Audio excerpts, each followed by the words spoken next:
everyone, this is Yana Smakula for SimonsStamp.com and thank you for joining me today. In this video, I'll show you how to create beautiful heat embossed backgrounds using Simon's Henna pattern stamp set. This is a wonderful set that allows you to build your own backgrounds using individual henna-like elements. There are a lot of different pieces included in this set that you can use to create repetitive patterns or beautiful designs that resemble henna tattoo art. If you can't quite picture using these in your card making, go to Pinterest and type henna. You'll be amazed by the amount of stunning and inspiring designs you can find there. I decided to use several images from this set along with white embossing on craft cardstock to create simple, beautiful backgrounds. I'll show you how easy it is to make these, and I'll also use them to create 2 cards at the end of this video. I'm going to start by creating a repetitive pattern using this element. I've mounted it onto a clear block using grid lines, and I also have Simon's large grid paper pad on my work surface. These 2 elements are essential when creating a repetitive pattern. They will help you better align your images and will help you to keep things straight and evenly spaced. You can also use a stamp positioner like Misty to stamp a repeating pattern. You'll need a medium or a large size Misty to be able to move your paper inside the tool. I only have a small Misty, so I'm using a clear block here instead. I mentioned I will be doing heat embossing, and I will heat emboss this image in white embossing powder.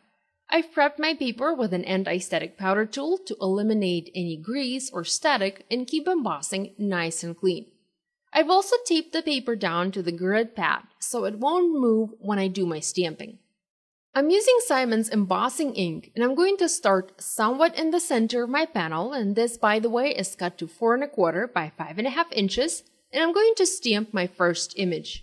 By using this embossing ink, my images remain wet for a longer period of time, allowing me to stamp several images and not have to add embossing powder to each single image right after it was stamped.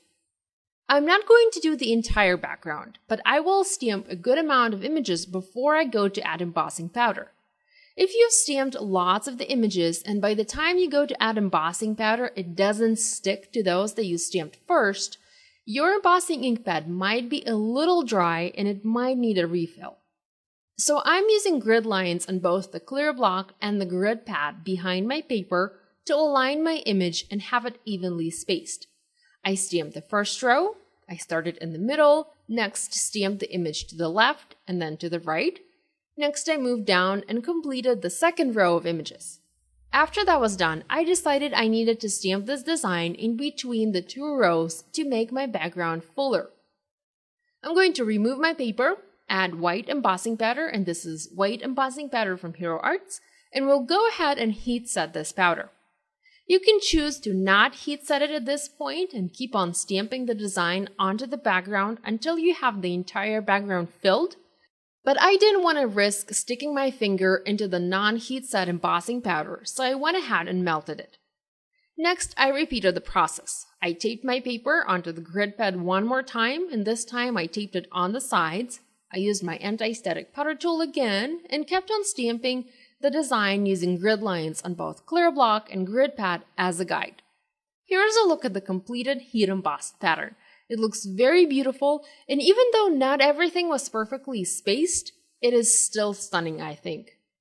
To create the second pattern, I've mounted several images onto a large clear block, and I'm going to stamp all of these at once several times onto my background to fill the most part of the paper. I have a large flower and several leaves mounted here, and they all make up one floral design. By stamping these all at once, I'm saving time, and I'm also able to replicate this design easily. Sometimes when you have multiple stamps on a clear block and attempt to stamp all of them at once, not all of them stamp well. Well, this is not the case here. These stamped beautifully right away. Again, you can use your stamp positioner if you're afraid it might not stamp well the first time, or if you just like to double stamp things, but I didn't have any problems here, so I used my clear block. I added same white embossing powder and heat set it using my heat tool.